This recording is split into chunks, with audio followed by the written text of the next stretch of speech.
Recording in progress.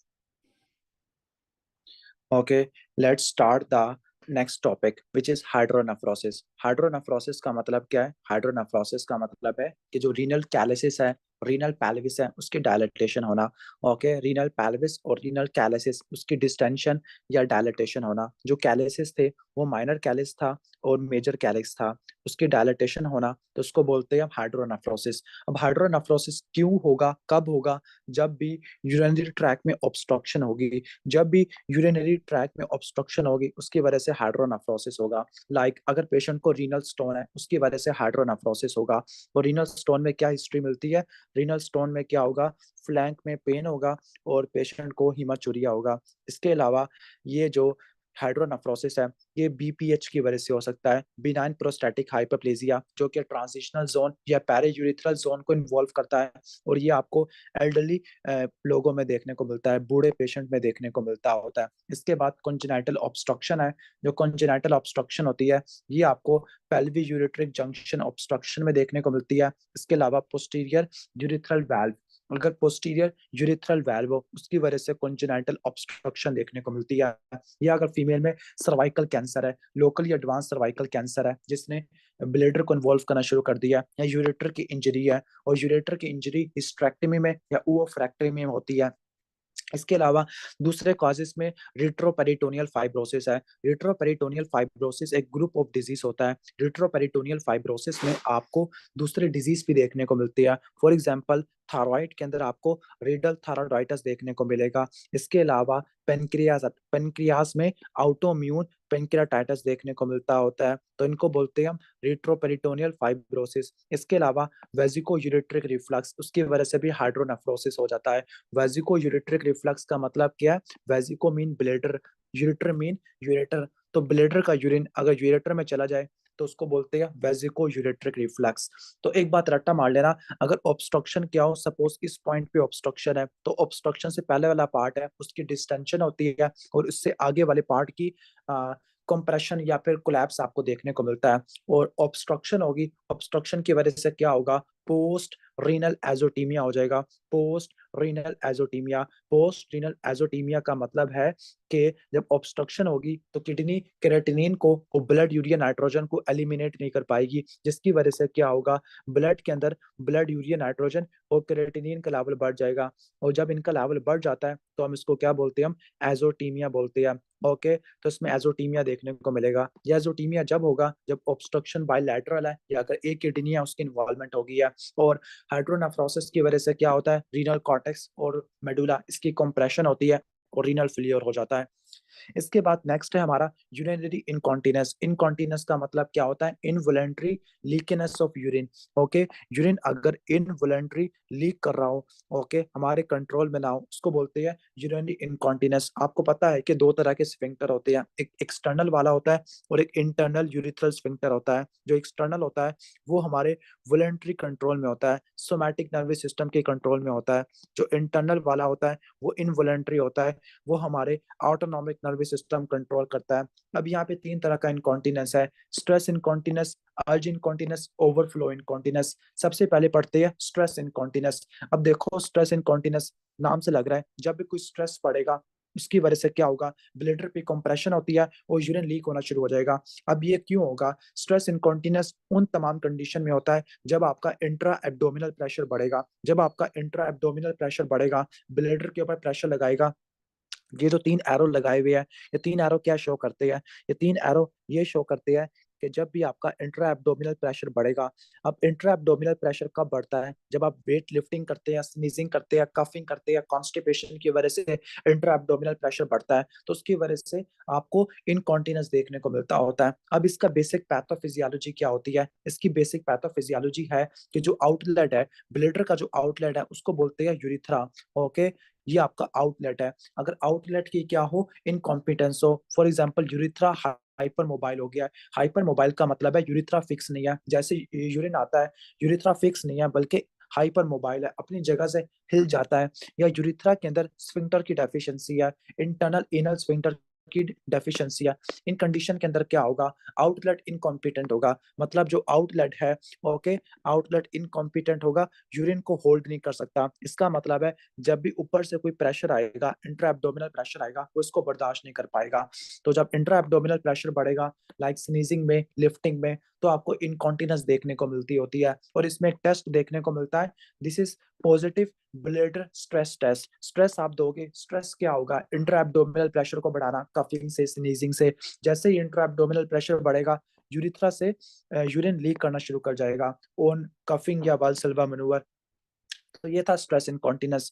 अभी किन condition में देखने को मिलता है, नंबर वन ओबेसिटी है। ओबेसिटी की वजह से आपको ऑलरेडी इंट्रा एब्डोमिनल प्रेशर ज्यादा होता है। प्रेगनेंसी है जिसकी वजह से कंप्रेशन आपको देखने को मिलती है। कोई वेजाइनल डिलीवरी है उसकी वजह से स्फिंक्टर डैमेज हो सकती है, डेफिशिएंट हो सकती है। या प्रोस्टेट की सर्जरी की है उसमें भी आपके स्फिंक्टर डैमेज हो सकते हैं। ट्रीटमेंट किया है, इन सब का मेन ट्रीटमेंट किया है इनकॉन्टिनेंस का, पेल्विक फ्लोर एक्सरसाइज करना। पेल्विक फ्लोर एक्सरसाइज से आप क्या करते हैं, पेल्विक मसल की हाइपरट्रॉफी करा देते हैं, और हाइपरट्रॉफी से आपका जो कॉम्पिटेंस होती है वो बढ़ जाती है। ओके, कॉम्पिटेंस बढ़ जाती है, कॉन्टिनेंस भी बढ़ जाती है, यूरिनरी इनकॉन्टिनेंस कम हो जाती है। ठीक हो गया। इन एक्सरसाइजेस को बोलते हैं कीगल एक्सरसाइजेस। इसके अलावा अगर ओबेसिटी है, प्रेगनेंसी है, तो उसके बाद आपने वेट लॉस करना होता है, और विजाइनल डिलीवरी हुई है, विजाइना डेफिशिएंट हो गया, तो उसको सपोर्ट करने के लिए विजाइनल पिजरीज देनी होती है। ठीक हो गया। तो इसमें मेन ट्रीटमेंट क्या है, आपने जो ब्लेडर के आउटलेट है उसको सपोर्ट करना है। इसके बाद है अर्ज इनकॉन्टिनेंस। अर्ज इनकॉन्टिनेंस का मतलब है अर्जेंसी का क्या मतलब होता है,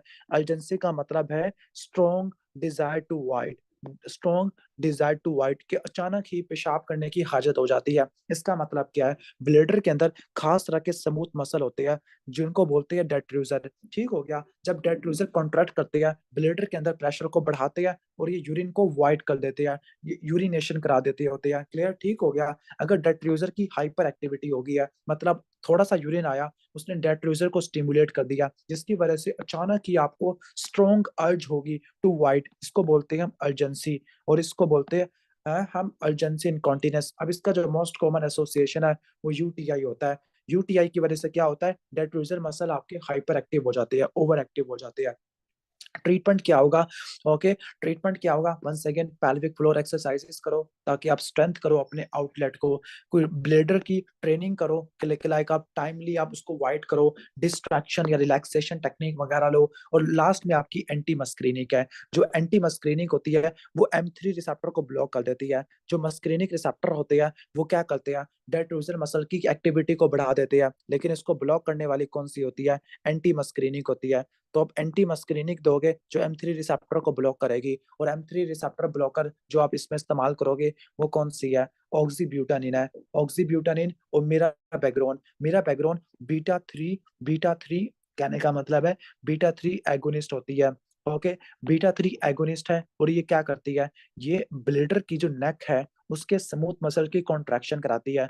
जब ये ब्लेडर के नेक की कॉन्ट्रैक्शन कराती है तो उसकी वजह से क्या होगा, यूरिनेशन कम हो जाएगी। क्लियर। तो ये इसका बेसिक मैकेनिज्म होता है। इसके बाद हम आगे चलते हैं, लास्ट है हमारा ओवरफ्लो इनकॉन्टिनेंस। ओवरफ्लो में देखो, okay, bladder Aahista Aahista Aahista Aahista fill होगा, जब वो पूरा फिल हो जाएगा तो यूरिन की आपको ड्रिबलिंग देखने को मिलेगी। ओके, तो इसमें की वर्ड क्या है, इसमें ब्लैडर की इनकम्प्लीट एम्टाइंग होगी, यानी इसमें जो डेट्रूजर मसल है उसकी अंडर एक्टिविटी होती है। अंडर एक्टिविटी होने का क्या मतलब है, कि आपको जो पैरासिम्पैथेटिक नर्व है वो डैमेज हो गया है। अगर पैरासिम्पैथेटिक नर्व डैमेज हो गया, S1 S2 S3, वो अगर डैमेज हो गया तो उसकी वजह से क्या होगा, डेट्रूजल मसल की टोन खत्म हो गई है। तो डेट्रूजल मसल की टोन खत्म हो गई है, ओके, तो उसकी वजह से ब्लड आहिस्ता आहिस्ता फिल होता रहेगा। जब वो ओवर फिल होगा तो ड्रिबलिंग होना शुरू हो जाएगी। ओके, और ब्लैडर कंप्लीटली एम्प्टी नहीं होगा। कंप्लीटली एम्प्टी नहीं होगा इसका मतलब क्या है, वाइडिंग करने के बाद जो रेजिडुअल वॉल्यूम है वो बढ़ जाएगा। नॉर्मली 400 तक होता है, उससे ज्यादा आपको देखने को मिलेगा। या ये ब्लेडर आउटलेट ऑब्स्ट्रक्शन के बाद भी देखने को मिलता है। कीवर्ड क्या है, कि आपकी एम्टाइम नहीं हो प्रॉपर हो पा रही, या तो डेट्रूजर मसल कॉन्ट्रैक्ट नहीं कर पा रहे, या आउटलेट में ऑब्स्ट्रक्शन है, जो कि मेल में BPH की वजह से और फीमेल में सर्वाइकल कैंसर की वजह से होती है। क्लियर। अब इसमें आपको क्लासिकल एसोसिएशन किससे एसोसिएशन आपको देखने को मिलती है? वंस अगेन मैं एक्सप्लेन कर चुका हूँ कि अगर पेशेंट को पोलीयूरिया डायबिटीज है, ओके, पेशेंट को पोलीयूरिया यानी डायबिटीज इंसिपिडस है या डायबिटीज मेलाइटस है, ज्यादा पेशाब की हाजत होती है, उस केस में होता है, या ब्लडर आउटलेट ऑब्स्ट्रक्शन है बीपीएच की वजह से, या स्पाइनल कॉर्ड की इंजरी है, खास तौर पर आपका S1 S2 S3 जो आपके पैरासिम्पैथेटिक नर्व फाइबर अराइज करते हैं। अब इसका ट्रीटमेंट क्या है? चूंकि ब्लडर खुद एम्प्टी नहीं हो पा रहा, तो हम खुद इसको एम्प्टी करेंगे, कैथेटराइजेशन करेंगे, या फिर ऑब्स्ट्रक्शन को अब रिलीव करोगे। लाइक बीपीएच के लिए आप अल्फा ब्लॉकर देते हैं, टैमसालोसिन इस्तेमाल करते हैं, और आप बीपीएच के लिए फिनास्टीराइड इस्तेमाल करते हैं, फिनास्टीराइड इस्तेमाल करते हैं। जो टैमसालोसिन होती है अल्फा रिसेप्टर को ब्लॉक करती है, और जो आपका फिनास्टीराइड होता है ये 5 अल्फा रिडक्टेज एंजाइम को इनहिबिट करती है, 5 अल्फा रिडक्टेज एंजाइम को इनहिबिट करती है। तो ये बेसिक आगे समझ आ गया आपको, क्लियर। इसके बाद नेक्स्ट हमारा टॉपिक है वो है यूटीआई। अब यूटीआई यूरिनरी ट्रैक्ट इन्फेक्शन है। अगर ब्लैडर का इन्फेक्शन है, ब्लैडर की इन्फ्लेमेशन है, तो उसको सिस्टाइटिस कहते हैं। और अगर किडनी के जो किडनी की इन्फ्लेमेशन है, किडनी के पैरेन्काइमा ट्यूब्यूल्स की इन्फ्लेमेशन है, तो उसको पायलोनेफ्राइटिस कहते हैं। पहला हम पढ़ते हैं सिस्टाइटिस। सिस्टाइटिस में क्या होता है? इन्फ्लेमेशन होती है यूरिनरी ब्लैडर की। अब सिस्टाइटिस है, सिस्टाइटिस में ब्लैडर का मसला है, तो इसकी वजह से आपको सुप्राप्यूबिक पेन देखने को मिलेगा। जबकि पायलोनेफ्राइटिस क्या होता है? वो आपका किडनी के पैरेन्काइमिक इन्फ्लेमेशन है, उसमें जो पेन होता है वो फ्लैंक पेन देखने को मिलता है। ठीक हो गया। बल्कि इसको हम लास्ट में कंपेयर करेंगे। एक्यूट सिस्टाइटिस में सुप्राप्यूबिक पेन देखने को मिलता है क्योंकि ब्लैडर यहीं पे पड़ा होता है। इसके अलावा डिसयूरिया होता है। डिसयूरिया क्या होता है? पेनफुल यूरिनेशन, पेशेंट को पेन होता है जब वो यूरिनेट करता है। ओके। इसके अलावा यूरिनरी फ्रीक्वेंसी, फ्रीक्वेंसी बढ़ जाती है यूरिन की। अर्जेंसी होती है। अर्जेंसी का क्या मतलब है? Strong desire to void. Okay. इसके अलावा पेशेंट में जो सिस्टमिक साइंस होते हैं, हाई फीवर, चिल्स, ये यूजुअली नहीं देखने को मिलते। अब सिस्टाइटिस के क्या काज होते हैं? Number one is the female gender. क्यों? फीमेल जेंडर में शॉर्ट यूरिथ्रा होता है। मेल्स में जो यूरिथ्रा होता है उसके 4 पार्ट होते हैं, लेकिन फीमेल में यूरिथ्रा छोटा सा होता है, शॉर्ट यूरिथ्रा होता है, जिसकी वजह से क्या होता है? जिसकी वजह से वुल्वा के इन्फेक्शन ब्लैडर में चले जाते हैं। नंबर टू, सेक्सुअल इंटरकोर्स की वजह से इससे स्टाइटिस हो सकता है। नंबर थ्री, कैथीटर की वजह से हो सकता है। फोलीज की वजह से सबसे ज्यादा आपको यूटीआई देखने को मिलते होते हैं, हॉस्पिटल एक्वायर्ड इन्फेक्शन देखने को मिलते हैं। डायबिटीज मेलाइटिस है, पेशेंट की इम्यूनिटी सप्रेस होती है और इन्फेक्शन होने के चांसेस ज्यादा है। या इनकम्प्लीट ब्लैडर अनटाइंग है। अब इनकम्प्लीट ब्लैडर अनटाइंग के कॉज वही बताए थे कि या तो आपके डेट्रूजर मसल अंडर कॉन्ट्रैक्ट कर रहे हैं, या फिर आपके कहने का मतलब है आउटलेट ऑब्स्ट्रक्शन है। ठीक हो गया। जब ब्लैडर एम्प्टी नहीं कर पा रहा तो उसकी वजह से यूरिन की रिटेंशन है, जिसमें ऑर्गेनिज्म ग्रो कर जाते हैं और इन्फेक्शन करा देते हैं। क्लियर। तो ये बेसिक चीज आ जाती है। अब यूरिनरी ट्रैक इन्फेक्शन कराने के लिए जो ऑर्गेनिज्म होते हैं उसका निमोनिक है कीप्स। Okay, keeps. लेकिन मोस्ट कॉमन आपका ई कुलाई होता है। के से आपका क्लेप्सिला आ जाएगा। ओके। ई से ई कुलाई आ जाएगा। ई से आपका एंटीरोबैक्टर आ जाएगा। ओके। पी से आपका प्रोटीएज आ जाएगा। ओके। एस से आपका आ जाएगा स्टेफिलोकोकस सेप्रोफाइटिकस, सेप्रोफाइटिकस ये आ जाएगा आपका। ठीक हो गया। तो ये निमोनिक आपको मैंने बता दिया। इसके अलावा प्रोटीएस मिराबिलिस भी आपको देखने को मिलता है। मोस्ट कॉमन आपका ई कुलाई है। स्टेफिलोकोकस सेप्रोफाइटिकस ये आपको सेक्सुअली एक्टिव में देखने को मिलता है। वैसे ई कुलाई सबसे ऊपर होता है। Protease mirabilis, okay, protease mirabilis क्या एंजाइम प्रोड्यूस करता है? यूरियस प्रोड्यूस करता है। यूरियस करता क्या है? यूरिया को अमोनिया में कन्वर्ट करता है और अमोनिया यूरिन में जाना शुरू कर देता है। अगर आप लैब्स करा लोगे, लैब्स में चूंकि इन्फेक्शन है, बैक्टीरिया का इन्फेक्शन है, तो बैक्टीरिया क्या एंजाइम प्रोड्यूस करते हैं? ल्यूकोसाइड एस्ट्रेस। तो अगर आपको ल्यूकोसाइड एस्ट्रेस और नाइट्राइट्स मिल रहा है तो उसका मतलब है ग्राम नेगेटिव रॉड का इन्फेक्शन है। इसके अलावा आपको स्टीराइल पायोयूरिया देखने को मिलता है। पायोयूरिया, पायोयूरिया का मतलब है पस आ रही है। पस का मतलब है यूरिन के अंदर डब्ल्यूबीसी आ रही है लेकिन यूरिन कल्चर नहीं मिल रहा। ओके, यूरिन में कोई कल्चर नहीं मिल रहा। डब्ल्यूबीसी आ रही है, पस आ रही है, लेकिन कोई बैक्टीरिया नहीं मिल रहा। दैट मीन्स स्टीराइल पायोयूरिया है। स्टीराइल पायोयूरिया निजेरिया, गोनोरिया और क्लैमिडिया ट्रैकोमैटिस की वजह से होता है, और ये आपको सेक्सुअली ट्रांसमिटेड डिजीज होती है, यंग सेक्सुअली एक्टिव इंडिविजुअल में देखने को मिलते होते हैं। क्लियर। ठीक हो गया। अब इसका ट्रीटमेंट क्या होता है? ट्रीटमेंट क्या है यूटीआई का? ट्राइमिथोप्रिम सल्फामिथोक्सासोल, नाइट्रोफेरेंटोइन, सिफ्लेक्सिन, सिप्रोफ्लॉक्सासिन, ये आपने एंटीबायोटिक वगैरह देनी होती है। ये ट्राइमिथोप्रिम सल्फामिथोक्सासोल या कोट्रिमोक्सासोल है, और नाइट्रोफेरेंटाइन ये भी एंटीबायोटिक होती है। क्लियर। इसके बाद है पाइलोनेफ्राइटिस। जो पाइलोनेफ्राइटिस होता है, पाइलोनेफ्राइटिस के अंदर क्या होता है, पाइलोनेफ्राइटिस के अंदर इन्फ्लेमेशन होती है रीनल पैरेन्काइमा की, इन्फ्लेमेशन होती है रीनल पैरेन्काइमा की, ठीक हो गया, ओके। जब इन्फ्लेमेशन होगी तो सेल्स आपके डैमेज होना शुरू हो जाएंगे टिब्यूल्स के। अब एक्यूट पाइलोनेफ्राइटिस है, दैट मींस यहाँ पे न्यूट्रोफिल आएगी। क्रोनिक पाइलोनेफ्राइटिस है, दैट मींस क्रोनिक इन्फेक्शन है। एक्यूट पाइलोनेफ्राइटिस में न्यूट्रोफिल आपको देखने को मिलती है, रीनल इंटरस्टिशिया में देखने को मिलती है। अब जो एक्यूट पाइलोनेफ्राइटिस है, ज्यादातर ये कॉर्टेक्स को इन्वॉल्व करता है, ठीक हो गया, ओके। सिर्फ कॉर्टेक्स को इन्वॉल्व करेगा, ग्लोमेरुलस को और वेसल्स को इन्वॉल्व नहीं करेगा। कॉर्टेक्स में ट्यूब्यूल्स को इन्वॉल्व करेगा, इंटरस्टिशियम वगैरह को इन्वॉल्व करेगा, ठीक हो गया। तो ये बेसिक चीज है। अब आपने डिफरेंशिएट करना है सिस्टाइटिस से। सिस्टाइटिस के अंदर फीवर और चिल्स, राइगर्स नहीं देखने को मिलते। एक्यूट पाइलोनेफ्राइटिस में fever, high grade fever, chills और राइगर्स होते हैं। एक्यूट सिस्टाइटिस में सुप्राप्यूबिक पेन होता है। पाइलोनेफ्राइटिस में फ्लैंक पेन होता है, यानी कोस्टोवर्टिब्रल टेंडरनेस देखने को मिलती है। इसके अलावा पेशेंट को नोजिया, वॉमिटिंग देखने को मिलती है सीवियर पेन की वजह से, चिल्स होता है। अब इसके कॉजेस पे आ जाते हैं। सिस्टाइटिस का कॉज क्या था? फीमेल था, short urethra, sexual intercourse, catheter की वजह से। जबकि acute pyelonephritis most commonly ascending UTI होता है। असेंडिंग यूटीआई का क्या मतलब है? पेशेंट को पहले सिस्टाइटिस होगा या यूरिथ्राइटिस होगा, उसकी वजह से वेजिको यूरिट्रल रिफ्लक्स होगा, और वेजिको यूरिट्रल रिफ्लक्स की वजह से क्या होगा, ओके, वेजिको यूरिट्रल रिफ्लक्स की वजह से आपको ये इन्फेक्शन देखने को मिलेगा, ठीक हो गया।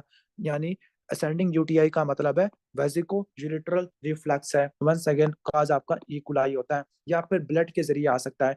अगर ये ब्लड के जरिए कोई इन्फेक्शन आया तो वो कौन सा होता है? स्टेफिलोकोकस ओरियस आ जाता होता है। अब पेशेंट में क्या होगा? वंस अगेन आपको पायोयूरिया होगा और डब्ल्यूबीसी कास्ट मिलेगी। डब्ल्यूबीसी कास्ट वगैरह देखने को मिलती है। स्टीराइड पायोयूरिया होता है, मतलब आपको ऑर्गेनिज्म भी देखने को मिलेगा, बैक्टीरिया भी देखने को मिलेगा।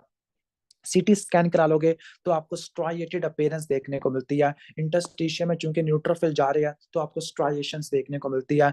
अब इसके रिस्क फैक्टर क्या होते हैं? वन सेकंड, कैथीटर लगाया हुआ, यूटीआई, ऑब्स्ट्रक्शन है स्टोन की वजह से, वेजिको यूरिट्रिक रिफ्लक्स है, डायबिटीज मेलाइटिस है, और प्रेगनेंसी है। प्रेगनेंसी में क्या होता है? प्रेगनेंसी में प्रोजेस्टेरॉन के लेवल ज्यादा होते हैं। प्रोजेस्टेरॉन क्या करता है? यूट्राइन टोन को कम कर देता है, और इसके अलावा ये क्या करता है, जो आपका कहने का मतलब है कि जो यूट्रस है वो आपके कहने का मतलब है इसको किडनी के यूरेटर को कंप्रेस करना शुरू कर देता है, किडनी के ट्यूब्यूल्स को कंप्रेस करना शुरू कर देता है। कंप्रेशन की वजह से हाइड्रोनेफ्रोसिस होगा, और हाइड्रोनेफ्रोसिस की वजह से पाइलोनेफ्राइटिस हो जाएगा, क्लियर। तो ये बेसिक कॉन्सेप्ट होता है। एक्यूट को ना ठीक किया तो क्रॉनिक पाइलोनेफ्राइटिस हो जाएगा। इसके अलावा रीनल पैपिलरी नेक्रोसिस हो जाएगी, कि इन्फ्लेमेशन की वजह से वो पार्ट डेड हो जाएगा। This is called renal papillary necrosis, renal papillary necrosis, तो ये आ जाएगा। और जो रीनल पैपिलरी नेक्रोसिस है, इसका मतलब क्या है? रीनल पैपिला की नेक्रोसिस होती है। और रीनल पैपिला क्या होती है? इनर मोस्ट पार्ट होती है। इनर मोस्ट पार्ट होते हैं किसका? ओके, रीनल पैपिल, ये क्या होते हैं? इनर मोस्ट पार्ट होते हैं मेडुला का, ठीक हो गया, ओके। और ये सबसे लास्ट पार्ट होता है रीनल पैपिला, जो कि न्यूट्रिएंट को रिसीव करता है। Last part two receive nutrient, इसका मतलब क्या है? इसका मतलब है कि अगर कोई हाइपोक्सिया होता है या न्यूट्रिएंट की कमी होती है, सबसे पहले ये डैमेज होता है। अब ये किन किन कंडीशन की वजह से डैमेज होता था? तो, तो जो मैंने आपको शायद पहले भी एक्सप्लेन किया था, तो इसका निमोनिक है साधु, ओके। एस से सिकल सेल एनीमिया, ए से आपका एनर्जीजिया आ जाएगा, डी से डायबिटीज पिलाइटिस आ जाएगा, ओके। ए से आपका वो भी आ जाता है एक्यूट पाइलोनेफ्राइटिस, और ओ से क्या होगा? ऑब्स्ट्रक्टिव यूरोपैथी आ जाएगा, क्लियर। तो ये रीनल पैपिलरी नेक्रोसिस है। इसके अलावा और क्या हो सकता है एक्यूट पाइलोनेफ्राइटिस की कॉम्प्लिकेशन? आपकी पेरिनेफ्रिक एब्सेस हो सकती है। पेरिनेफ्रिक एब्सेस का मतलब है किडनी के सराउंडिंग टिश्यू में एब्सेस बनेगी, जिसकी वजह से फ्लैंक में मैस बनेगा, खासतौर पर सोर्स मेजर मसल के पीछे, या ब्लड में सेप्सिस हो जाती है। ट्रीटमेंट क्या है? एंटीबायोटिक। एंटीबायोटिक कौन से इस्तेमाल करोगे आप? सिप्रोफ्लॉक्सासिन इस्तेमाल करोगे, या फिर आप कोट्रीमोक्सासोल इस्तेमाल करोगे, या फिर आप सी फ्लेक्सिन इस्तेमाल करोगे। 3 सी आपने रट्टा मारने हैं। सिप्रोफ्लॉक्सासिन जो कि फ्लोरोक्विनिलोन है, कोट्रीमोक्सासोल जिसमें सल्फोनामाइड ट्राइमिथोप्रीम आती है, और सिफ्लेक्सिन साइक्लोस्पोरिन होती है। इसके बाद है chronic pyelonephritis. Chronic pyelonephritis acute को नहीं ठीक किया, क्रोनिक में कन्वर्ट हो गया। अब इसमें टिपिकली अब इसमें क्या होता है? अगर पेशेंट को वेजिको यूरिट्रिक रिफ्लक्स होता है तो उसमें एक्यूट होता रहेगा, होता रहेगा, होता रहेगा, वो क्रोनिक में कन्वर्ट हो जाएगा। या पेशेंट में स्टोन है, छोटे मोटे स्टोन्स है वो किडनी को डैमेज किए जा रही है, जिसकी वजह से आपको ऑब्स्ट्रक्शन देखने को मिल रही है। अब इसमें क्या चीज देखने को मिलती है, अब चूंकि क्रॉनिक है, काफी अरसे से चल रही है, तो इसमें आपको दो चीजें देखने को मिलती है। नंबर वन, किडनी की थायराइडाइजेशन देखने को मिलती है। थायराइडाइजेशन का मतलब है कि किडनी बिल्कुल थायराइड हार्मोन बन जाएगा, यानी किडनी के अंदर प्रोटीनिशियस मटेरियल जमा होना शुरू हो जाएगा, इन्फ्लेमेशन होती है, प्रोटीन की डेपोजिशन होती है, और ये जो प्रोटीन है ये इयोसिनोफिलिक कास्ट होती है, just like thyroid tissue. Thyroid में जो कोलाइड था, that is why this is called thyroidization of kidney. तो number one, thyroidization of kidney देखने को मिलती है। नंबर टू, जो आपके कोर्टिकोमेडुलरी जंक्शन है उसकी स्कारिंग देखने को मिलती है, खासतौर पर जो आपकी कैलिसिस है ये ब्लंट होना शुरू हो जाते हैं। क्यों? क्योंकि ये आपके डैमेज होना शुरू हो जाते हैं बार बार। अब इसका एक मॉडिफाइड वेरिएंट होता है जिसको ज़ैंथोग्रानुलोमेटस पाइलोनेफ्राइटिस भी कहते हैं। ओके, ज़ैंथो का मतलब है कोई चीज ऑरेंज रेड हो गई है। ओके, ऑरेंज रेड हो गई है, तो जो ऑरेंज रेड नोड्यूल्स आपको देखने को मिले किडनी डैमेज की वजह से, ठीक हो गया। सपोज एक पेशेंट को प्रोटीएस का इन्फेक्शन था, जब प्रोटीएस का इन्फेक्शन था तो उसकी वजह से क्या बना, ग्रानुलोमा बना। ग्रानुलोमा के अंदर मैक्रोफेजेस थे। अब ये ग्रानुलोमा पूरी किडनी के अंदर बन गया, और इस ग्रानुलोमा की अपीयरेंस थी ऑरेंज रेड, ऑरेंज नोड्यूल्स, और ये ऑरेंज नोड्यूल किसको रिजेंबल कर रहे हैं, ट्यूमर नोड्यूल्स को। तो ज़ैंथो का मतलब है ऑरेंज नोड्यूल, ग्रानुलोमेटस का मतलब है ग्रानुलोमेटस इन्फ्लेमेशन होगी जिसमें मैक्रोफेजेस हो गए, पायलोनेफ्राइटिस मीन प्रोटीज इन्फेक्शन, तो इसको ऐसे रट्टा मारना है आपने। ठीक हो गया, तो ऑलमोस्ट ये हो जाएगा हमारा। इसके बाद हमारा नेक्स्ट टॉपिक है हमारा acute kidney injury. Acute kidney injury का मतलब क्या है? एक्यूट किडनी इंजरी मतलब इसका ऑनसेट क्या है, सडन है, sudden reversible loss of function, कि किडनी का फंक्शन अचानक ही डाउन हो गया है, लेकिन यह रिवर्सिबल है। मतलब अगर आप इसके कॉजेटिव फैक्टर को या रिस्क फैक्टर को एलिमिनेट करोगे, ये बिल्कुल ठीक ठाक हो जाएगा। अब यहाँ पे एक बेसिक कॉन्सेप्ट दे देता हूँ, व्हाट इज एजोटीमिया। एजोटीमिया का क्या मतलब होता है? एजोटीमिया का मतलब है कि आपके ब्लड में जो नाइट्रोजीनस वेस्ट प्रोडक्ट है वो बढ़ना शुरू हो गया है। आपके ब्लड में ब्लड यूरिया नाइट्रोजन और क्रिएटिनिन का लेवल बढ़ना शुरू हो गया। ठीक हो गया। अब एजोटीमिया कब होता है? एजोटीमिया जब होता है जब किडनी आपकी फिल्ट्रेशन नहीं कर पा रही, जब किडनी आपकी फिल्ट्रेशन नहीं कर पा रही। ओके, ठीक हो गया, इसकी वजह से हो सकता है, या फिर किडनी की तरफ ब्लड फ्लो कम हो गया। ओके, ठीक हो गया, या फिर ऐसा भी हो सकता है कि किडनी के सारी चीजें डैमेज हो गया। तो पहले चीज आपने रट्टा मार लिया कि जो एजोटीमिया तीन तरह का होता है। मतलब एजोटीमिया क्या होता है? ब्लड में ब्लड यूरिया नाइट्रोजन और क्रिएटिनिन का लेवल बढ़ जाना। अब ये एजोटीमिया के तीन मैकेनिज्म होते हैं, प्री रीनल, इंट्रा रीनल और पोस्ट रीनल। जो प्री रीनल है, प्री रीनल का क्या मतलब होता है? मसला आपकी किडनी से पहले है। ओके, प्री रीनल का मतलब है मसला आपके गुर्दे से पहले है। यानी प्री रीनल कब होगा? जब किडनी की तरफ ब्लड फ्लो कम होगा। जब रीनल ब्लड फ्लो कम होगा, जब किडनी की तरफ ब्लड फ्लो कम होगा तो जीएफआर कम होगी। जब जीएफआर कम होगी तो उसकी वजह से क्या होगा? ब्लड यूरिया नाइट्रोजन और क्रिएटिनिन दोनों ब्लड में ज्यादा होना शुरू हो जाएंगे। क्लियर? तो ये बेसिक मैकेनिज्म होता है। लेकिन एक बात रट्टा मार लेना, किडनी की तरफ ब्लड फ्लो कम आया लेकिन किडनी अभी भी एक्टिव है, किडनी अभी भी काम कर रहा है। ओके, ठीक हो गया, किडनी अभी भी काम कर रहा है। तो किडनी अभी भी रीअब्जॉर्प्शन या सीक्रेशन कर सकता है क्योंकि ट्यूब्यूल्स तो भी काम कर रही है। हाँ, ये और बात है कि ब्लड फ्लो कम हुआ हुआ है। ओके, तो let's describe a basic flow chart of azotaemia. ठीक हो गया। तो एजोटीमिया क्या होता है? एजोटीमिया का मतलब है कि ब्लड में ब्लड यूरिया नाइट्रोजन और क्रिएटिनिन का लेवल बढ़ गया है, क्रिएटिनिन का लेवल बढ़ गया है। अब एजोटीमिया के तीन कॉज होते हैं। ओके, एक आपका होता है प्री रीनल एजोटीमिया, एक है इंट्रा रीनल अगर मसला आपके किडनी के अंदर है, और आपका पोस्ट रीनल एजोटीमिया, मसला आपके किडनी से बाहर है। जो प्री रीनल एजोटीमिया होता है ये कब देखने को मिलता है? जब किडनी की तरफ ब्लड फ्लो कम होता है। अब किडनी की तरफ ब्लड फ्लो कम करना है तो कार्डिक आउटपुट को मैं कम कर देता हूँ, या ब्लड प्रेशर को मैं कम कर देता हूँ, या फिर ब्लड वॉल्यूम को मैं कम कर देता हूँ। फॉर एग्जाम्पल एक पेशेंट को हैमरेज होता है, ओके, उस केस में होता है। या पेशेंट को, कहने का मतलब है हेपेटोरीनल सिंड्रोम है, यानी सिरोसिस हुई है, कि आपका लीवर काम करना फारिग हो गया, उसकी वजह से किडनी की तरफ ब्लड फ्लो कम हो गया है। या फिर रीनल आर्टरी स्टेनोसिस है। इन सब में क्या होता है? रीनल ब्लड फ्लो आपका क्या हो जाता है? कम हो जाता है। रीनल ब्लड फ्लो आपका कम हो जाता है। इंट्रा रीनल, इंट्रा रीनल मसला आपके किडनी के अंदर है। अब किडनी में तीन जगह पे मसला हो सकता है। किडनी के ग्लोमेरुलस में मसला हो सकता है, किडनी में ट्यूब्यूल्स पे मसला हो सकता है, या किडनी में किडनी की वासल्स पे मसला हो सकता है। अब किडनी के ग्लोमेरुलस में मसला है, यानी पेशेंट को क्या है, नेफ्राइटिक सिंड्रोम है। नेफ्राइटिक सिंड्रोम में क्या होता है, जीएफआर कम हो जाती है क्योंकि ग्लोमेरुलर बेसमेंट मेम्ब्रेन डैमेज हो गया है, जीएफआर कम हो जाती है। ट्यूब्यूल्स में मसला है। अब ट्यूब्यूल्स में मसला है, दो तरह की डिजीज हो सकती है, या तो ट्यूब्यूल का नेक्रोसिस हो गया है, या ट्यूब्यूल्स में ये जो इंटरस्टिशियल नेफ्राइटिस हो गया है, या पेशेंट को इंटरस्टिशियल नेफ्राइटिस हो गया है। जो एक्यूट ट्यूबुलर नेक्रोसिस है वो दो टाइप का होता है, यानी ट्यूब्यूल्स की नेक्रोसिस हो गई है स्कीमिया की वजह से, या नेफ्रोटॉक्सिक ड्रग्स की वजह से, या वेसल्स के अंदर कौन सा डिजीज हो सकता है, वास्कुलाइटिस हो सकता है किडनी का। ओके, ठीक हो गया, क्लियर। तो ये बेसिक कॉन्सेप्ट आ जाएगा। पोस्ट रीनल ये आपका हमेशा ऑब्स्ट्रक्शन की वजह से होता है, और ऑब्स्ट्रक्शन के क्या काज हो सकते हैं, वही हाइड्रोनेफ्रोसिस वाले के बीपीएच आ जाएगा, स्टोन्स आ जाएगा, क्लियर। तो ये बेसिक मैकेनिज्म आ जाएगा। ओके, सबसे पहले स्टार्ट करते हैं pre renal azotaemia. Pre renal azotaemia में क्या होता है, किडनी की तरफ ब्लड फ्लो कम हो जाता है, जिसकी वजह से आपकी जीएफआर वगैरह भी कम हो जाती है, और आपके वेस्ट प्रोडक्ट एक्यूमुलेट होना शुरू हो जाते हैं। अब रीनल परफ्यूजन कम हो गई है, कैसे कम हो सकती है, हाइपोवोलीमिया की वजह से, या कार्डिक आउटपुट पुअर है, कार्डिक आउटपुट कम है, इसका मतलब है या तो हार्ट फेल हो गया है, या वेल्वुलर डिजीज है, या पेरिकार्डियल फेलियर है, या फिर ब्लड वॉल्यूम कम हो गया है हार्ट फेलियर में या लीवर फेलियर में, या फिर पेशेंट को रीनल आर्टरी स्टेनोसिस है, रीनल परफ्यूजन कम हो गई है, या फिर पेशेंट ऐसी मेडिकेशन इस्तेमाल कर रहा है जो कि आफ्रेंट आर्ट्रियोल की वेजो कंस्ट्रिक्शन करती है।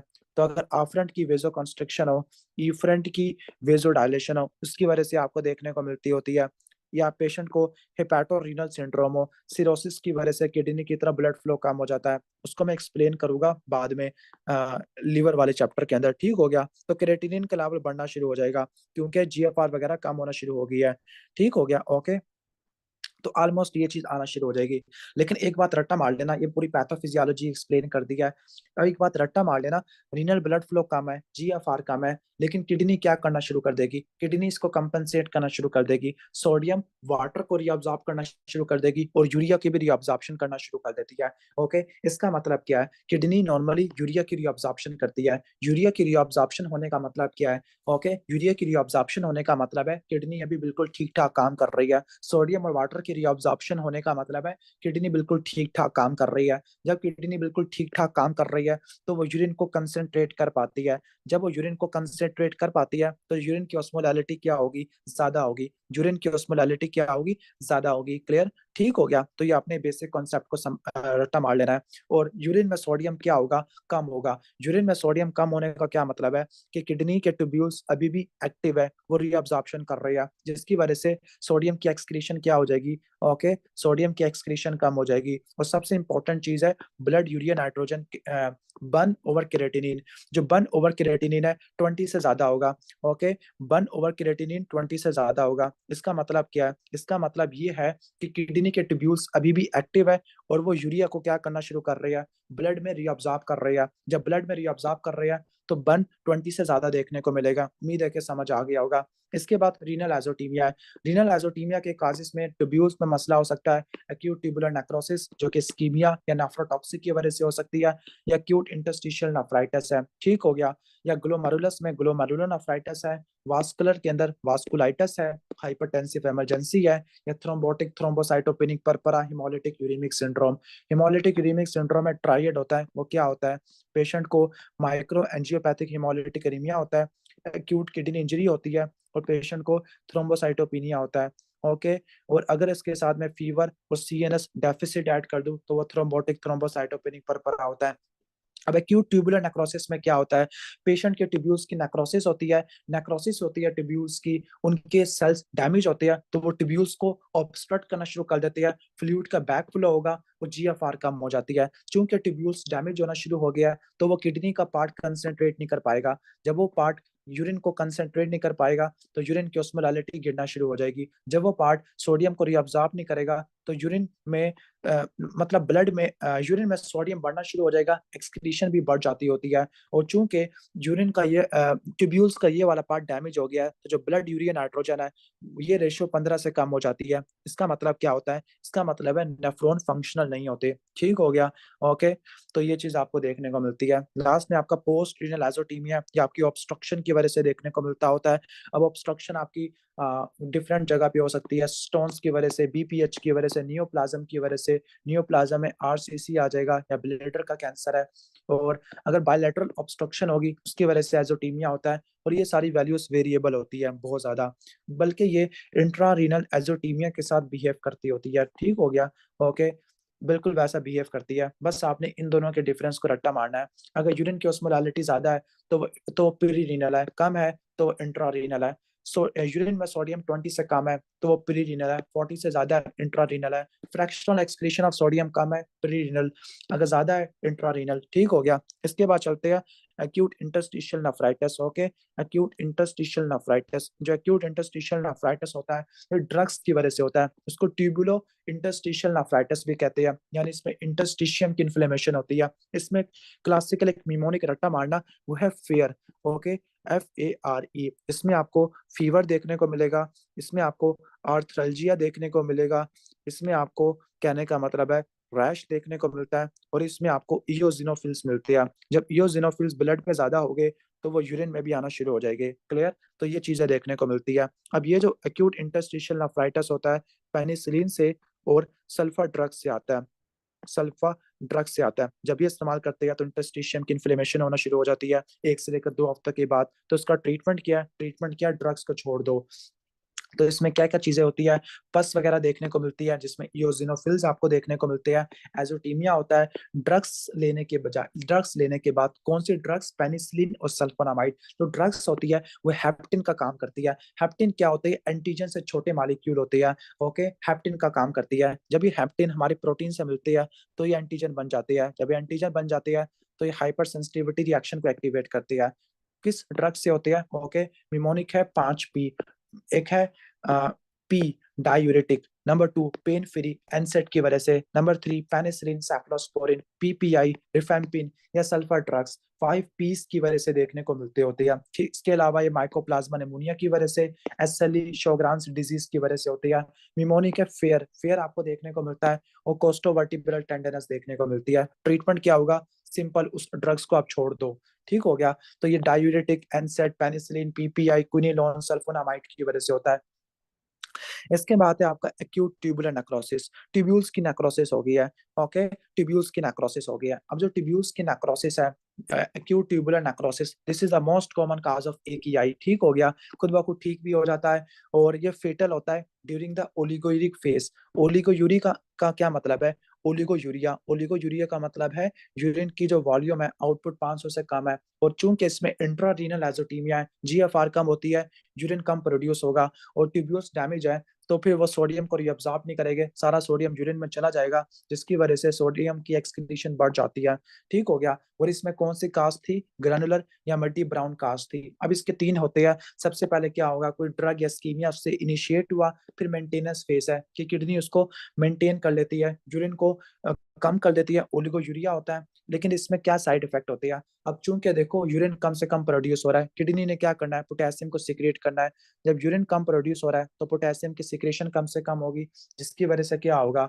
ओके, हाइपरकैलेमिया होगा। प्रोटॉन की सिक्रेशन कम से कम है, मेटाबॉलिक एसिडोसिस होगा। और ब्लड यूरिया नाइट्रोजन और क्रिएटिनिन, इसकी एक्सक्रीशन कम से कम है, जिसकी वजह से क्या होगा? आपको यूरीमिया देखने को मिलता है। रिकवरी फेज में सब चीजें नॉर्मलाइज होना शुरू हो जाती है, लेकिन इसमें हाइपोकलीमिया और इलेक्ट्रोलाइट्स लॉस्ट हो जाते हैं। अब जो एक्यूट ट्यूबुलर नेक्रोसिस है, स्कीमिया की वजह से हो सकता है, नेफ्रोटॉक्सिसिटी की वजह से हो सकता है। स्कीमिया का मतलब है किडनी की तरफ ब्लड फ्लो कम हो गया। नेफ्रोटॉक्सिक का मतलब है कोई ड्रग्स आपने इस्तेमाल किया, लाइक ब्लड फ्लो को आपने कम करना है, तो वो प्रीरीनल एजोटीमिया। इन शॉर्ट, के जो प्रीरीनल एजोटीमिया है वो आपका इस्कीमिक एक्यूट ट्यूबुलर नेक्रोसिस करवा देता है। ट्यूबुलर सेल की डेथ होती है, ट्यूबुलर ल्यूमिन में जाते हैं, और वो उसको ऑब्स्ट्रक्शन करा देते होते हैं, खासतौर पर प्रोक्सिमल कन्वोल्यूटेड ट्यूब्यूल और thick ascending limb of loop of Henle की। जो नेफ्रोटॉक्सिक होती है, अमाइनो ग्लाइकोसाइड से होती है, रेडियो कॉन्ट्रास्ट एजेंट से होती है जो कि आप सीटी स्कैन में इस्तेमाल करते हैं, लेड से होती है, सिस्प्लाटिन से होती है जो कि आपकी कीमो में इस्तेमाल होती है, और इथाइलिन ग्लाइकोल जो कि एंटी फ्रीज एजेंट है, या मायोग्लोबिन यूरिया। इसकी हिस्ट्री क्या होगी? इसकी हिस्ट्री ये होगी कि अगर कोई एक्सीडेंट हुआ है, रोड ट्रैफिक एक्सीडेंट हुआ है, ओके, उसकी वजह से क्या होगा? स्केलेटल मसल ब्रेक डाउन होगा, वहां से मायोग्लोबिन रिलीज होगी जो कि टिब्यूल्स में प्रेसिपिटेट हो जाती होती है। क्लियर? या फिर हीमोग्लोबिन यूरिया है, और प्रोक्सिमल ट्यूब्यूल्स को ज्यादा इफेक्ट करता होता है। ठीक हो गया? तो ये बेसिक चीज आ जाती होती है। यहाँ पर इंपॉर्टेंट चीज रट्टा मारनी है, अमाइनो ग्लाइकोसाइड और जो रेडियो कॉन्ट्रास्ट इस्तेमाल करते हैं सीटी स्कैन के लिए, दैट इज वाई अगर किसी का किडनी ऑलरेडी फारिग हो, आपने सीटी स्कैन नहीं कराना होता। इसके बाद है डिफ्यूज कॉर्टिकल नेक्रोसिस, ठीक हो गया, इसमें कॉर्टेक्स की नेक्रोसिस होती है। ओके, जबकि पेपिलरी नेक्रोसिस, इसमें मेडुला का जो इनर मोस्ट पार्ट है उसको पेपिला कहते हैं, उसकी नेक्रोसिस होती है, ठीक हो गया। डिफ्यूज कॉर्टिकल नेक्रोसिस में आपके कॉर्टेक्स की नेक्रोसिस होती है, ठीक हो गया। ओके, जबकि रीनल पैपिलरी नेक्रोसिस में मेडुला की नेक्रोसिस होती है। पहले डिफ्यूज कॉर्टिकल नेक्रोसिस पढ़ लेते हैं, कॉर्टेक्स की नेक्रोसिस होती है, ये आपको ऑब्स्टेट्रिकल इमरजेंसी में देखने को मिलती है। फॉर एग्जांपल, एक फीमेल है जिसको एब्डोमिनल पेन होना शुरू हो गया लास्ट ट्राइमेस्टर में प्लेसेंटल अब्रप्शन की वजह से, उसकी वजह से आपको ये देखने को मिलती है प्लेसेंटल अब्रप्शन की वजह से। इसके अलावा सेप्सिस है, डीआईसी है, उसकी वजह से आपको देखने को मिलती होती है, ठीक हो गया। तो ये प्लेसेंटल अब्रप्शन और सेप्सिस की वजह से होती है। जबकि रीनल पैपिलरी नेक्रोसिस, इसमें नेक्रोसिस होता है मेडुला का, ग्रोस हीमाचुरिया आपको देखने को मिलता है, ठीक हो गया। और ये इन्फेक्शन या इम्यून स्टिमुलस की वजह से होता है। इसका निमोनिक आपको मैंने साधु बताया था, या इसका निमोनिक साद है, SAAD. Sickle cell anaemia, acute pyelonephritis, analgesia, diabetes mellitus है। इसके बाद है कॉन्सिक्वेंसेस ऑफ रीनल फेलियर, चाहे एक्यूट किडनी फेलियर है चाहे क्रोनिक सीकेडी है। जब किडनी फेल हो जाएगा तो किडनी नाइट्रोजिनस वेस्ट प्रोडक्ट को एलिमिनेट करता है, वो एलिमिनेट नहीं हो पाएगी और इलेक्ट्रोलाइट डिस्टर्बेंस हो जाती है। निमोनिक है मैड हैंगर, तो जब किडनी फेल होगा तो क्या होगा, मैड हैंगर होगा। ओके, एम से मेटाबॉलिक एसिडोसिस के प्रोटॉन का लेवल ज्यादा हो जाएगा, डिसलिपिडीमिया हो जाएगा, टैक्स की कंसंट्रेशन ज्यादा हो जाती है। ये क्यों होगी, जब किडनी फारिग होती है तो यूरीमिया होता है, और यूरीमिया की वजह से एथेरोस्क्लेरोसिस आपको देखने को मिलती होती है। पोटेशियम का लेवल ज्यादा होगा, यूरीमिया होता है। यूरीमिया वाले पेशेंट में आपको क्या क्या देखने को मिलता है, यूरीमिया वाले पेशेंट में आपको एनसेफेलो पैथी देखने को मिलती है, यानी अगर ज्यादा नाइट्रोजन जमा हो गया ब्लड में तो वो ब्रेन को डैमेज करेगा, एनसेफेलोपैथी होती है। वो पेरिकार्डाइटिस करा देगा, हार्ट की आउटर कवरिंग को डैमेज कर देगा, यूरिमिक पेरिकार्डाइटिस करा देगा, यूरिमिक एनसेफेलोपैथी करा देगा, ठीक हो गया। ओके, इसके अलावा ये सारे मैं एक्सप्लेन करता हूँ। सोडियम और वाटर की रिटेंशन होती है, ठीक हो गया, जिसकी वजह से heart failure, pulmonary oedema, hypertension होता है। ग्रोथ रिटार्डेशन होती है, एरिथ्रोपोइटिन होता तो नीमिया होगा। और रीनल ऑस्टियोडिस्ट्रोफी होती है। रीनल ऑस्टियोडिस्ट्रोफी का मतलब है कि जब किडनी काम नहीं कर रहा तो विटामिन डी कम होता है, जिसकी वजह से पीटीएच रिलीज होता है। पीटीएच क्या कराएगा, पीटीएच बोन की रिजॉर्प्शन करेगा। जब बोन की रिजॉर्प्शन बढ़ेगी तो उसकी वजह से क्या होता है, बोन की रिजॉर्प्शन की वजह से क्या होगा, आपको ऑस्टियोपोरोसिस और ऑस्टियोमलेशिया आपको देखने को मिलेगी। ऑस्टियोपोरोसिस, ऑस्टियोमलेशिया, ओस्टाइटिस फाइब्रोसा सिस्टिका, ये देखने को मिलता होता है। अब रीनल फेलियर दो टाइप का होता है, एक्यूट या क्रॉनिक। एक्यूट का most common cause acute tubular necrosis होता है। एक्यूट ट्यूबुलर नेक्रोसिस की दो टाइप्स बताई थी, इस्कीमिक और नेफ्रोटॉक्सिक। क्रॉनिक वाला मोस्ट कॉमन डायबिटीज की वजह से होता है, हाइपरटेंशन की वजह से, या कॉन्जेनाइटल एनोमलीज की वजह से होता है। जितनी ज्यादा जीएफआर कम होगी उतना सीकेडी को इंडिकेट करेगा। अगर आपकी जीएफआर 15 से कम हो जाती है, 15 से कम हो जाती है, इसको बोलते हैं एंड स्टेज रीनल डिजीज, ठीक हो गया, जो कि सीकेडी की लास्ट स्टेज होती है। जिस पेशेंट को एंड स्टेज रीनल डिजीज आ गई है उस पेशेंट में आपने डायलिसिस करनी है, और उस पेशेंट में आपने क्या करना है, रीनल ट्रांसप्लांटेशन करनी है, डायलिसिस करनी है और रीनल ट्रांसप्लांटेशन करनी है एंड स्टेज रीनल डिजीज में, ठीक हो गया। अब यहाँ पे बता रहा है कि इनिशियली क्या होता है, जब किडनी फेल होती है तो हाइपरफॉस्फेटीमिया मिलना चाहिए था, लेकिन वो नॉर्मल होता है। क्यों, क्योंकि सीकेडी वाले पेशेंट में फाइब्रोब्लास्ट ग्रोथ फैक्टर 2 3 के लेवल ज्यादा होते हैं। वो क्या करते हैं, वो रीनल एक्सक्रीशन बढ़ा देते होते हैं, लेकिन फाइनल स्टेजेस में हाइपरफॉस्फेटीमिया होता है। ओके, अगर पेशेंट को एजोटीमिया है, एजोटीमिया में बन और यूरिया का लेवल ज्यादा होता है, बन और क्रेटिनिन का लेवल ज्यादा होता है, उसकी वजह से यूरीमिया होता है। तो यूरीमिया वाले पेशेंट में क्या होता है, निमोनिक है, पीन, पेरिकार्डाइटिस होता है, एनसेफेलोपैथी होती है। एनसेफेलोपैथी हेपेटिक एनकेफेलोपैथी भी होती है और यूरिमिक एनकेफेलोपैथी भी होती है। उसमें आपको फ्लैपिंग ट्रेमर्स देखने को मिलती है, जिसको एस्ट्रेक्सिस कहते होती है, ठीक हो गया। एनोरेक्सिया, नोजिया आपको देखने को मिलता होता है, क्लियर। इसके बाद हम पढ़ लेते हैं रीनल ऑस्टियोडिस्ट्रोफी। ओके, रीनल ऑस्टियोडिस्ट्रोफी, तो ये असल में हमने सीकेडी वाला टॉपिक भी अच्छे से पढ़ लिया, ठीक हो गया। सीकेडी वाला टॉपिक भी अच्छे से पढ़ लिया, डायबिटीज, हाइपरटेंशन या ग्लोमेरुलर डिजीज की वजह से था। ओके, नॉर्मली जीएफआर आपकी 100 से लेकर 120 के दरमियान होती है, लेकिन अगर जीएफआर 10 से कम हो जाती है तो उसको एंड स्टेज रीनल डिजीज कहते होती है। ये सारा हमने अच्छे से पढ़ लिया है। इसके बाद रीनल ऑस्टियोडिस्ट्रोफी है। रीनल ऑस्टियोडिस्ट्रोफी ट्रायड होता है तीन चीजों का।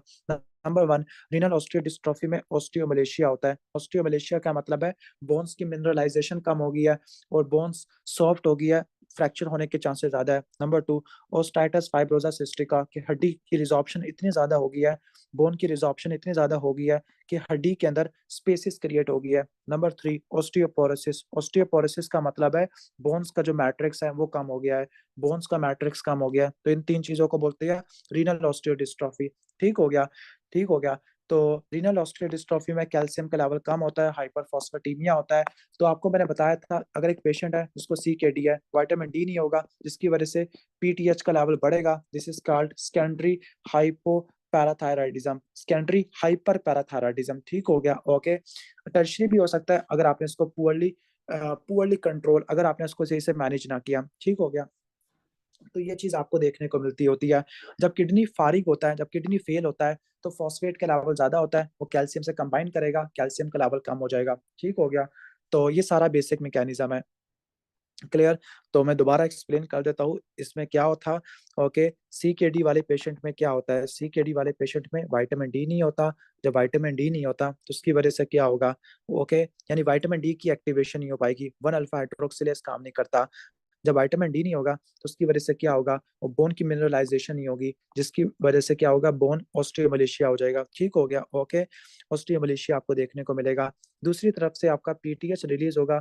PTH क्या करेगा, PTH बोन की रिजॉर्प्शन करना शुरू कर देगा। जब बोन की रिजॉर्प्शन करेगा, ओके, बोन की रिजॉर्प्शन करना शुरू कर देगा। अगर बोन की रिजॉर्प्शन बहुत ज्यादा होगी तो बोन्स के अंदर आपको लेटिक लियन देखने को मिलती है। लेटिक लियन के साथ अगर बोन में हैमरेज भी हो गया तो इसको बोलते हैं हम ओस्टाइटिस फाइब्रोसा सिस्टिका। ठीक हो गया। और फाइनली क्या हो जाएगा, जब बोन्स की मिनरलाइजेशन ज्यादा होती है तो उसकी वजह से क्या होता है, ओस्टियोपोरोसिस होती है, जिसकी वजह से सब पेरियोस्टियल थिकनिंग आपको थिनिंग देखने को मिलती है। क्लियर। तो इसका ट्रीटमेंट क्या होता है, रीनल ऑस्टियोडिस्ट्रॉफी का ट्रीटमेंट क्या है, आपने डायलिसिस करनी होती है। ठीक है, ट्रीटमेंट क्या, आपने डायलिसिस करनी होती है, और आपने फॉस्फेट बाइंडर्स आपने इस्तेमाल करने हैं, फॉस्फेट के चिलेटर इस्तेमाल करने हैं। जो फॉस्फेट बाइंडर्स होते हैं उसमें आपका एग्जांपल है सीवा लैमिर, सीवा लैमिर। ठीक हो गया। ये फॉस्फेट की एब्जॉर्प्शन को कम कर देता है। इसके अलावा आपने इरिथ्रोपोइटिन के लेवल आपने देने होते हैं, जो कि इरिथ्रोपोइटिन को ठीक कर देगा, और विटामिन डी आपने देना होता है। क्लियर। तो ये हो जाएगा। इसके बाद रीनल सिस्टिक डिसऑर्डर है, रीनल सिस्ट के डिसऑर्डर पढ़ लिया। सिस्ट क्या होती है, सिस्ट एक थैली होती है जिसमें पानी भरा हुआ होता है, सिस्ट एक थैली होती है जिसमें पानी भरा होता है, फ्लूइड फिल्ड सिस्ट। ओके, तो हम सिस्टिक डिजीज पढ़ने वाले हैं। अब जो सिस्टिक डिजीज है, ऑटोसोमल डोमिनेंट और ऑटोसोमल रिसेसिव है। जो ऑटोसोमल डोमिनेंट होता है वो आपका अडल्ट में होता है, ऑटोसोमल रिसेसिव बच्चों में देखने को मिलता होता है। अडल्ट डोमिनेंट होती है ना, तो ऑटोसोमल डोमिनेंट होता है, ऑटोसोमल रिसेसिव आपको बच्चों में देखने को मिलता होता है। ठीक हो गया। तो ये बेसिक कॉन्सेप्ट आपने रट्टा मार लेना है। सबसे पहले पढ़ते हैं ऑटोसोमल डोमिनेंट। ऑटोसोमल डोमिनेंट में क्या होता है, ठीक हो गया। ऑटोसोमल डोमिनेंट में आपके क्या होता है, कोलेजन का मसला होता है। मसला किस चीज का होता है, कोलेजन का मसला होता है। जैसे कोलेजन का नहीं, इन प्रोटीन का मसला होता है, पोलीसिस्टीन प्रोटीन का, PKD1 और PKD2 का। जो PKD1 है और PKD2 है, PKD1 16 पे पड़ी होती है, PKD2 4 पे पड़ी होती है।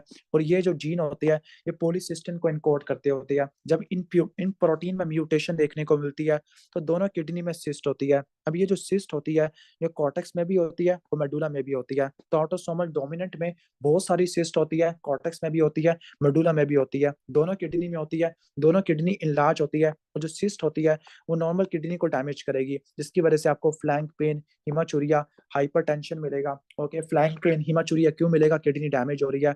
जब किडनी डैमेज हो रही है, साल्ट वाटर की रिटेंशन होती है, रेनिन एंजियोटेंसिन अल्डोस्टेरोन सिस्टम की वजह से। ओके, यानी कि जब सिस्ट क्या करेगी, नॉर्मल नेफ्रॉन को डैमेज करेगी, तो उसकी वजह से रास वाला सिस्टम एक्टिवेट होता है, वो हाइपरटेंशन कराता है। दैट इज वाई आपने एस इनहिबिटर इस्तेमाल करनी होती है। और रीनल फेलियर आपको देखने को मिलता है। कौन सी प्रोटीन की म्यूटेशन देखने को मिलती है, कौन सी प्रोटीन की म्यूटेशन होती है, ओके। PKD1 और PKD2 कॉम्प्लिकेशन क्या है, CKD करा देती है, हाइपरटेंशन करा देती है ड्यू टू रेनिन प्रोडक्शन। अब इसकी एसोसिएशन क्या होती है, अब इसकी एसोसिएशन का जो मिमोनिक है बड़ा फजूल सा मिमोनिक है, लेकिन ये मिमोनिक मैंने रटा मारा हुआ है। इसका मिमोनिक है चब्बल, CHABAL। Autosomal dominant polycystic kidney disease में चब्बल होगा। सी से क्या होता है, सी से क्लॉनिक डायवर्टिकुला होता है, H से हाइपरटेंशन है, ए से आपको क्या देखने को मिलेगा, ओके, ए से aortic aneurysm, aortic regurgitation, mitral regurgitation, B से बैरी एनोरिज्म, ए से आपका और क्या हो जाएगा आपका, ओके, ए से आपका aortic एनोरिज्म ऐसे आ जाएगा और एल से लीवर सिस्ट आ जाएगा। ठीक हो गया। तो ये चीजें आपने नोट कर लेनी है। तो ये चीजें आपको देखने को मिलती है। ओके। सी से क्या है, वैसे सी से आपका कहने का मतलब है, सी से सी के डी भी बन सकता है। सी से आपका कहने का मतलब है ये सब चीजें बन जाती होती है। क्लियर। तो मैं let me explain the mnemonic first. Okay, C से आपका क्या बनेगा, सी से क्या बनेगा, क्लोन डायवर्टिकुला बनेगा। सी से क्लोनिक डायवर्टिकुला बनेगा। एच से हाइपरटेंशन होती है, हाइपरटेंशन होती है। ए से एयोर्टिक रिगर्जिटेशन, माइट्रो रिगर्जिटेशन, एयोर्टिक एनोरिज्म बन जाता है। बी से बैरी एनोरिज्म बन जाएगा। ए से एब्डोमिनल वाल डिफेक्ट आ जाएंगे। एल से क्या हो जाएगा, लीवर सिस्ट आपको देखने को मिलती होती है। ठीक हो गया। Most common cause of death क्या होती है, बैरी एन्यूरिज्म के रप्चर होने की वजह से, जिसकी वजह से सबरेक्नोइड हैमरेज हो जाएगा। क्लियर। ट्रीटमेंट क्या होता है, ट्रीटमेंट आपने एस इनहिबिटर वाला आपने इस्तेमाल करने होते हैं। ठीक है। और हाइपरटेंशन और प्रोटीन यूरिया हो जाए तब आपने इस इनहिबिटर इस्तेमाल करने हैं। ऑटोसोमल रिसेसिव में PKHD1 जीन की म्यूटेशन होती है जो कि फाइब्रोसिस्टिन को इनकोड करता है। इसमें सिस्टिक डायलाटेशन होती है कलेक्टिंग डक्ट की, सिर्फ कलेक्टिंग डक्ट की होती है। अभी इन्फेंसी में प्रेजेंट करता है, बहुत जल्दी प्रेजेंट कर जाता है और ये ओलिगोहाइड्रोमियास कराता है। इसकी जो एसोसिएशन है वो हिपैटिक फाइब्रोसिस होती है। अब चूंकि ये क्या करा देगा, किडनी को फेल करा देगा।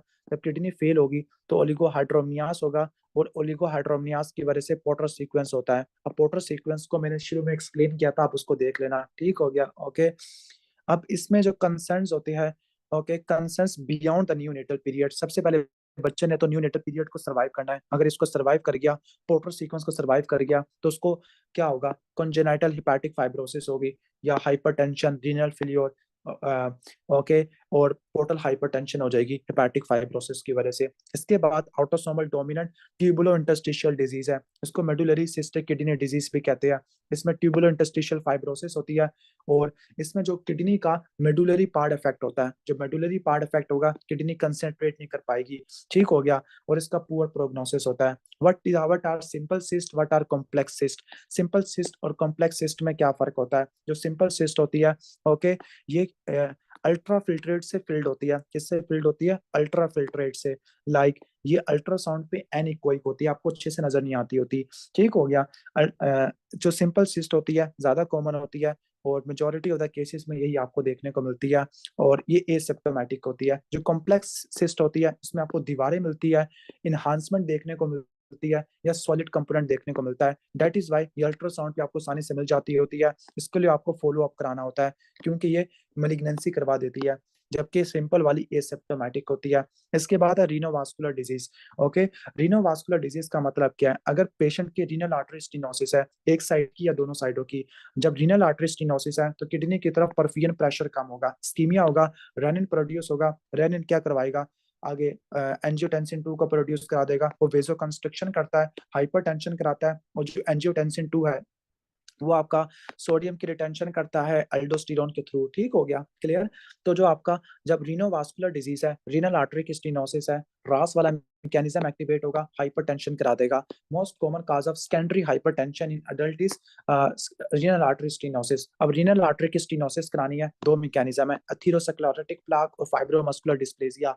जो एथेरोस्क्लेरोटिक प्लाक होता है ये प्रोक्सिमल 1/3 को इन्वॉल्व करता है, जबकि फाइब्रोमस्कुलर डिस्प्लेसिया डिस्टल 2/3 को इन्वॉल्व करता है। जो एथेरोस्क्लेरोटिक प्लाक होता है ओल्डर मेल में होता है, जबकि fibromuscular dysplasia middle age female में देखने को मिलता है। एथेरोस्क्लेरोसिस स्मोकर में देखने को मिलती है। अगर पेशेंट को यूनिलैटरल रीनल आर्टरी स्टेनोसिस है, जो अफेक्टेड किडनी है वो एट्रोफी होना शुरू हो जाती है। एट्रोफी क्यों होती है, क्योंकि ब्लड फ्लो कम आपको देखने को मिलता है और उसका साइज श्रिंक हो जाएगा। ठीक हो गया। जब आप रीनल वीनस सैंपलिंग करोगे यानी रीनल वेन में से ब्लड निकालोगे तो उसमें रेनिन का लेवल ज्यादा होगा इन ओनली अफेक्टेड किडनी। अगर बायलैटरल है, बायलैटरल में क्या हो जाएगा, बायलैटरल में इस रास मैकेनिज्म की वजह से क्या होगा, किडनी फेल होना शुरू हो जाती होती है। क्लियर। क्रिएटिनिन का लेवल बढ़ना शुरू हो जाता है। और अगर बायलैटरल रीनल आर्टरी स्टेनोसिस है उसमें एस इनहिबिटर ऑलरेडी कॉन्ट्राइंडिकेटेड होते हैं। क्यों, क्योंकि जो एस इनहिबिटर होते हैं, ओके, वो क्या करेंगे, एस इनहिबिटर एंजियोटेंसिन 2 के लेवल को क्या कर देंगे, कम कर देंगे। जब एंजियोटेंसिन 2 के लेवल कम हो जाएगा तो सोडियम की रिटेंशन मजीद कम हो जाएगी, किडनी की तरफ ब्लड फ्लो कम हो जाएगा। जब किडनी की तरफ ब्लड फ्लो कम हो जाएगा तो किडनी फेलियर हो जाएगा। That is why renal artery stenosis में किडनी की तरफ परफियन ऑलरेडी कम होती है, एस इनहिबिटर दे दिया, मजीद परफियन कम हो जाएगी। ठीक हो गया। अब पेशेंट कैसे प्रेजेंट करते हैं रीनल आर्टरी स्टेनोसिस वाले सिवियर रिफ्रैक्टरी हाइपरटेंशन के साथ, और साल्ट और वाटर की रिटेंशन है तो फ्लैश पल्मोनरी एडीमा होता है, सिवियर पल्मोनरी एडीमा होता है। और आपको एपिगैस्ट्रिक या फ्लैंक में ब्रूई होती है। ब्रूई किसको बोलते हैं? आर्टीरियल मरमर को बोलते हैं। अगर आर्टरीज में मरमर है तो उसको ब्रूई कहते हैं, वेन्स में मरमर है उसको हम बोलते हैं। और रीनल आर्टरी स्टेनोसिस में दूसरी वेसल्स में भी स्टेनोसिस देखने को मिलती है। इसके बाद है रीनल सेल कैंसर। जो आरसीसी होता है, आरसीसी का ट्रायड क्या होता है? आरसीसी में आपको फ्लैंक में मैस देखने को मिलता है, हीमाचूरिया देखने को मिलता है, ओके, और आपको पेन देखने को मिलता होता है। अब जो रीनल सेल कैंसर होता है, अब इसके जो रिस्क फैक्टर होते हैं ये आपको टोबैको स्मोकर में देखने को मिलता है। Most common primary renal malignancy होती है, मेल्स में देखने को मिलती है। टोबैको स्मोकिंग ओबेसिटी से रिलेटेड है। और इसके 4 पैरानियोप्लास्टिक सिंड्रोम होती है। निमोनिक है पेयर, पी से पीटीएच आरपी जो हाइपरकैल्सीमिया कराएगा। नंबर 2 इरिथ्रोपोइटिन जो पॉलीसाइथीमिया कराएगा। एसीटीएच कुशिंग सिंड्रोम कराएगा। रेनिन जो हाइपरटेंशन कराएगा। अब इसके 4 बल्कि 3 होते हैं, बल्कि बल्कि इसके 4 होते हैं, लेकिन यहाँ पे 3 टाइप एक्सप्लेन किया। क्लियर सेल, पैपिलरी और क्रोमोफोब। क्लियर सेल ज्यादा कॉमन होती है। मोस्ट कॉमन सब टाइप होती है वॉन हिप्पोलिंडो सिंड्रोम से एसोसिएटेड होती है, जो कि क्रोमोसोम नंबर 3 पे पड़ा होता है। ठीक हो गया। तो रट्टा मार लेना, आरसीसी में भी 3 लेटर है, क्रोमोसोम नंबर 3 से होता है और वीएचएल से एसोसिएटेड होता है। अब इसके जो मोस्ट कॉमन टाइप है वो होती है आपकी clear cell. Why it is called clear cell क्योंकि पॉलीगोनल क्लियर सेल्स होते हैं जिसमें ग्लाइकोजन भरा पड़ा होता है, लिपिड कंटेंट भी ज्यादा होता है। प्रोक्सिमल कन्वोल्यूटेड ट्यूब्यूल से राइज करता है, रीनल वेन को इन्वेट करता है। और याद कर लेना कि जो लेफ्ट साइड की गुनेडल वेन है वो लेफ्ट रीनल वेन में खत्म होती है। तो अगर कैंसर लेफ्ट रीनल वेन को इन्वॉल्व करेगा तो वो लेफ्ट गुनेडल वेन को भी कंप्रेस करेगा, जिसकी वजह से वेरिकोसील मिलेगी आपको लेफ्ट साइड पर। ओके। फिर ये इंफीरियर वेना कैवा से होता हुआ लंग्स में चला जाएगा। लंग्स में कैनन बाल मेटास्टेसिस होती है। पेशेंट में क्या होता है? फ्लैंक पेन, हिमाचूरिया, और ये आपको देखने को मिलता है एनीमिया और पॉलीसाइथीमिया दोनों मिल सकती है। फीवर, वेट लॉस देखने को मिलता है। ट्रीटमेंट क्या होगा? सर्जरी आपने करनी है अगर लोकलाइज्ड है। इसके अलावा अगर मेटास्टेटिक है तो आपने टायरोसिन काइनेस इनहिबिटर इस्तेमाल करने होते हैं, लाइक इमाटिनिब या इपिलिमुबाब, ये आपने इस्तेमाल करने होते हैं। याद करना टायरोसिन काइनेस इनहिबिटर आप सीएमएल में भी इस्तेमाल करते होते हैं। इसके बाद रीनल ओन्कोसाइटोमा, बिनाइन ट्यूमर है, ओमा है, बिनाइन ट्यूमर है, कलेक्टिंग डक्ट का ट्यूमर होता है, वेल सर्कमस्क्राइब होता है, और सेंट्रल स्कार आपको देखने को मिलता होता है। ओके। व्हाइट स्कार ओन्कोसाइटोमा, ओन्कोसाइटोमा इसलिए कहते होते हैं क्योंकि बिनाइन ट्यूमर है और इसमें इओसिनोफिलिक सेल्स हैं जिनके पास माइटोकॉन्ड्रिया काफी ज्यादा है। अगर आपके पास अगर ट्यूमर के अंदर बहुत सारे इओसिनोफिलिक सेल है जिसमें माइटोकॉन्ड्रिया है लेकिन पेरी न्यूक्लियर क्लियरिंग नहीं है, मतलब न्यूक्लियस के अराउंड एरिया क्लियर नहीं है, तो वो रीनल ओन्कोसाइटोमा में होता है। लेकिन जो क्रोमोफोब है आरसीसी वाला, उसमें पेरी न्यूक्लियर क्लियरिंग होती है। तो अगर आपको पेरी न्यूक्लियर क्लियरिंग मिल रही है तो उसका मतलब है वो क्रोमोफोब है। नहीं मिल रही तो वो रीनल ओन्कोसाइटोमा होता है। Once again painless haematuria, flank pain, abdominal mass होगा। आरसीसी में पेनफुल हीमाचूरिया होता है, इसमें आपने आरसीसी को रूल आउट करना होता है। इसके बाद नेफ्रोब्लास्टोमा, विम्स ट्यूमर कहते हैं, बच्चों का ट्यूमर होता है। ओके। और ये large palpable flank mass haematuria hypertension करा देता है, WT1 जीन की म्यूटेशन की वजह से होता है। अब इसके साथ दूसरे डिजीज भी एसोसिएटेड होते हैं, लाइक WAGR, डेनिस ट्राइश, और Beckwith Wiedemann syndrome. WAGR, W से विम्स ट्यूमर, A से एनारिडिया, G से जेनिटो यूरिनरी मैलफॉर्मेशन, R से रेंज ऑफ डेवलपमेंटल या रिटार्डेशन है। दूसरा डिनीस ड्राइश है। डिनीस ड्राइश में विम्स ट्यूमर होता है, डिफ्यूज मिजेंजियल स्क्लेरोसिस होती है जिसकी वजह से नेफ्रोटिक सिंड्रोम हो जाएगा, और डिसजेनेसिस ऑफ गुनेड्स होते हैं, गुनेड सही से नहीं बनेंगे, यानी एक ही मेल में टेस्टिस और ओवरी हो गए। This is called pseudo hermaphroditism, WT1 gene की म्यूटेशन होती है। बैक विद वीडमैन सिंड्रोम में विम्स ट्यूमर होता है, मैक्रोग्लोशिया, टंग का साइज बड़ा होता है, और ग्यानोमेगाली होती है। WT2 जीन की म्यूटेशन देखने को मिलती है, और हेमी हाइपरप्लेजिया देखने को मिलता है, और ओम्फेलोसील भी। ओके। इसका मिमोनिक होता है WHO। W से विम्स ट्यूमर, H से आपको hemi hypertrophy, hemi hyperplasia, O से ऑर्गेनोमेगाली और ओम्फेलोसील। इसके बाद आपका लास्ट है ब्लेडर के कैंसर। जो ब्लेडर का कैंसर होता है वो 3 तरह का होता है, transitional cell, squamous cell, adenocarcinoma. जो आपका ट्रांजिशनल सेल कैंसर होता है ये आपको phenacetin, tobacco smoking, aromatic amines या साइक्लोफॉस्फामाइड की वजह से होता है। जो स्क्वेमस सेल कैंसर होता है शिस्टोसोमा हेमाटोबियम की वजह से होता है। जो एडिनोकार्सिनोमा होता है वो यूरेकस की वजह से होता है। ज्यादा कॉमन आपका ट्रांजिशनल सेल कैंसर होता है, ठीक है, यूरोथेलियल कैंसर कहते हैं। मोस्ट कॉमन ट्यूमर होता है रीनल कैलिसिस पेल्विस यूरेटर से राइज करता है। पेनलेस हीमाचूरिया होगा और कोई कास्ट नहीं आएगी। पेनलेस हीमाचूरिया होगा और कोई कास्ट आपको देखने को नहीं मिलती होती। ठीक हो गया। और ये फिनासिटिन साइक्लोफॉस्फामाइड अमाइंस और स्मोकिंग से होता है। जो स्क्वेमस सेल कैंसर होता है ये शिस्टोसोमा हेमाटोबियम की वजह से होता है। ये ब्लडर की क्रॉनिक इन्फ्लेमेशन कराता है। स्क्वेमस मेटाप्लेजिया होता है और डिस्प्लेजिया होगा, डिस्प्लेजिया से कैंसर हो जाएगा। तो इसके 4 रिस्क फैक्टर लिखे हुए हैं, शिस्टोसोमा हेमाटोबियम, स्मोकिंग, स्टोन्स और क्रॉनिक सिस्टाइटिस, ये लिखा हुआ है। वंस अगेन पेनलेस हीमाचूरिया होगा ब्लडर के कैंसर में, जबकि आरसीसी में क्या होता है, पेनफुल हीमाचूरिया होता है। क्लियर। तो किडनी खत्म हो गई है हमारी।